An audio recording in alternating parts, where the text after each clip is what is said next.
समाचारात आपलं स्वागत आहे। सोलापूर शहरामध्ये 2 मतदान केंद्र आहेत। हे दोन्ही मतदान केंद्राच्या आज जिल्हाधिकारी साहेब आणि माझ्या आज संयुक्त भेट झालं होतं। त्या दरम्यान जिल्हाधिकारी कार्यालयातून अधिकारी आणि आपलं पोलीस विभागाच्याही डीसीपीज एसीपीज आणि सर्व बंदोबस्त करणारे अधिकारी उपस्थित होतो। त्या ठिकाणी आम्ही जे ट्रॅफिकसाठी वेगळं बंदोबस्त दिलेला आहे, पार्किंगच्या 100 मीटरच्या आणि नंतर प्रेमाइसेसच्या आतच्या अशा वेगळ्या लेयर्सला बंदोबस्त देण्यात आलेले आहेत। उत्तर आणि दक्षिण दोन्ही तहसील कार्यालय मतदान केंद्र म्हणून वापरण्यात येणार आहेत। या दोन्ही ठिकाणी जे दिलेले स्केल्स आहेत त्यानुसार आम्ही बंदोबस्त वापरणार आहेत। दोन्ही ठिकाणीच्या मतदान केंद्राच्या प्रभारी म्हणून एसीपी दर्जाचे अधिकारी तिथे स्थायी असणार आहे।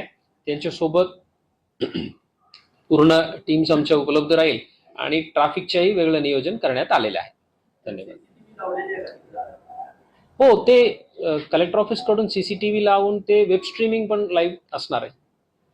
बऱ्यापैकी वेळा काय होतं की डी झोन मध्ये आहेत ना, आता ह्यावेळेस जे मतदार आहेत ते सगळे पॉलिटिकल पार्टीचे लोक आहेत। ते डी झोनच्या आतमध्ये आता मोबाईल अलाउड नाही, किंवा इतर इलेक्ट्रॉनिक वस्तू पेन सुद्धा अलाउड नाही, पण ते त्याचं उल्लंघन करतात। आता आमचं नियोजन अशा केलेले आहेत ज्या ठिकाणीतून गाडीतून डी बोर्ड करतात, म्हणजे जे 100 मीटरच्या एरिया जे आहे त्या ठिकाणीच त्यांना सूचना देऊन त्यांचे जे काही वाहन आहे तिथेच सर्व, बिकॉज पेन पण अलाउड नाहीये, ते आतचे पर्टिक्युलर पेन अवेलेबल राहील त्याच वापरायची।